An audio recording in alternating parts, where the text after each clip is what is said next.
Hello, my name's Kate from Mini First Aid. We're the UK's largest specialist paediatric first aid training company, and I'm delighted to be invited by ScandiBugs, who distribute Yumbox, both the original and snack boxes here in the UK.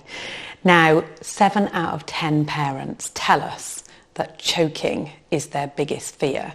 And we know when we're preparing lunchboxes for our babies and children that we want to make sure that we keep that risk as low as possible. So as well as knowing how to deal with a baby or child who is choking, it's also important that we prevent choking from taking place in the first place. Let me show you this. This is a choke tester, and this is designed to mimic the back of the gullet, which is the back of the throat here, in babies and young children. So if I place it here, you can see this is the part of the body that it's mimicking.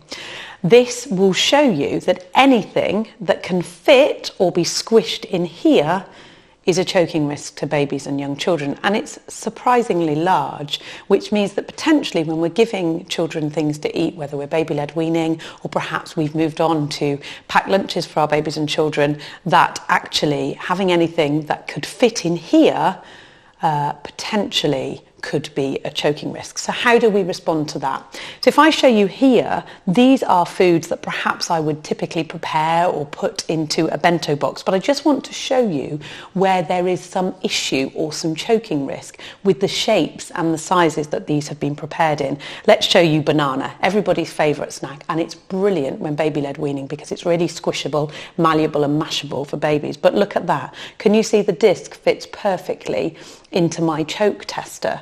So ideally, when we're preparing foods for babies and young children, we want to avoid the disc or the spherical shape, because that's a complete choking risk in the shape that it's in. And if I give you some other examples from my board here, I have a tomato. Cherry tomatoes are one of our worst offenders for being a choking risk, but also even when they're just cut in half, because they still hold that circular shape. And grapes as well. So commonly parents will tell us that grapes can be a big fear when it comes to choking, but again, just cutting them in half still gives us that circular shape.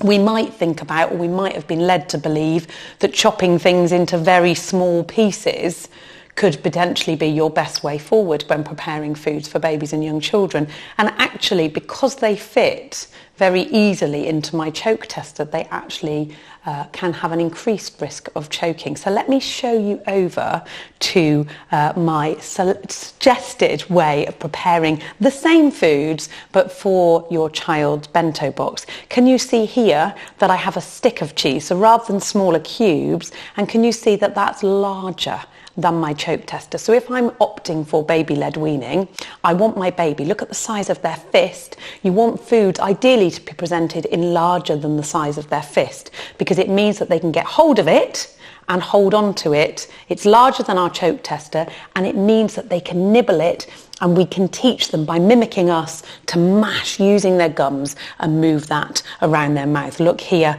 I've got, perhaps for older children, sticks of cucumber rather than smaller pieces.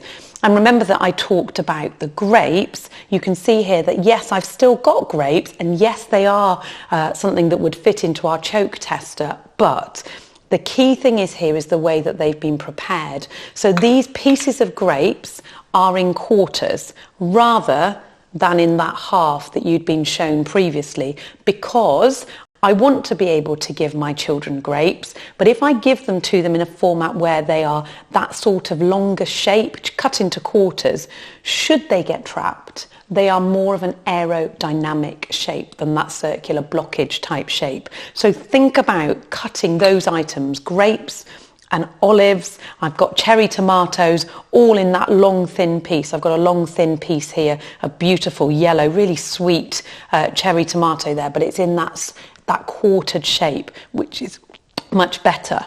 When I think about giving crackers, particularly when you're baby-led weaning, sometimes you can get snack crackers for on the go. Think again for crackers that are larger than my choke tester here. So that's a large circular cracker. There's something to be able to get hold of there and to be able to manage well. And believe it or not, one of the best ways that you can give fruit, things like strawberries, for example, which are your soft fruits, are actually, in this case with a strawberry, in its whole case, because it means that it is larger than the choke tester, and my baby can get hold of that and can play with that and can nibble that, rather than those small pieces which potentially could be a choking risk. So we don't want to avoid foods just because perhaps of their size or perhaps the fact that they fit into our choke tester, but we do need to think about, where possible, cutting food into long, thin strips, and also preparing food that's not in a circular shape, so not that key blockage shape. So as you can see on my board here, quite comparable to the smaller pieces here. We've got lots of long, thin pieces. Banana is brilliant. If you break banana down its spines, it will actually fall into long, thin segments. Now, we get asked a lot at mini first aid classes, well, if you give my child a long, thin piece, they're still surely going to put it into their mouth, and then if a little bit comes off, is that then a choking risk? And that's why it's so important with babies and young children that you teach them to chop and then break and mash their food into manageable pieces. So when they put it into their mouths, we really, really want to chew it. And make sure when you're eating with your babies and children, make sure that you visibly chew in front of your babies and children, because they're going to copy you. So if they don't see you chewing, and often as adults, because we've got a bigger gullet, we've got a bigger space back here, sometimes we don't chew as much because we don't need to as much. But actually, for digestion and everything else, never mind the choking risk, it's really, really important that everybody chews their food. So chew visibly in front of your children and babies so that they're mimicking you. And you can show them that your mouth is then empty after you've swallowed before you put the next item in. So once we've prepared our children's meals and we are eating well in front of them, we're showing how we mash food, one of the things that's really important is that we recognise when somebody is choking, and we also recognise the difference between gagging and choking. Now, the gag reflex is something that we have inbuilt by Mother Nature, which means that in our mouths, if something touches the gag reflex, before we're ready to swallow it, it will automatically cause us to gag or to hurl. You'll notice it if you're brushing your tongue with your toothbrush.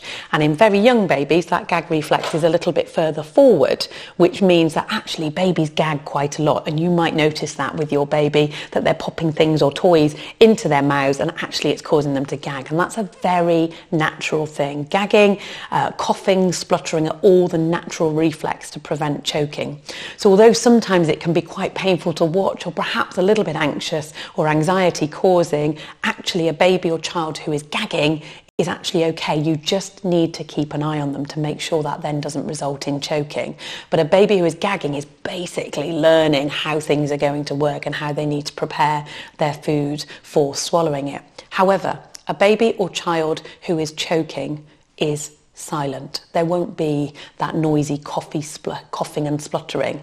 A silent child or baby is one where the airway has been blocked, and that's a choking situation. What you will also see with a baby and child when they are choking is that you will see a change in skin, which means that there's a change in the look of their skin because there is no oxygen getting to the blood in their skin. So in a white skinned child, you might see a more bluey pigment to the lips. In a child with black and brown skin, you see an ashy tone around the mouth area here. You often will see the blueness in a black or brown skinned child in their inside of their eyelids and also in their nail beds. It's called cyanosis. So a child who is silent and a child who is unable to breathe, so you can't feel any breath, and you have those signs of cyanosis, is a child that is choking, and you instantly need to step in and deliver manoeuvres to remove the object for choking. Make sure that you upskill yourself to know how to deal with somebody who is choking. And when you think back to preparing your lunch boxes, the Yumboxes here in particular today, which are brilliant because they seal tight closed, you can put a variety of foods, they stay fresh in, they're brilliant.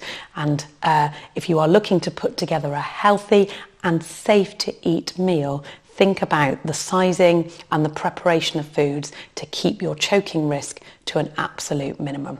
Thanks for joining us today, and for more information on Mini First Aid, please look up Mini First Aid.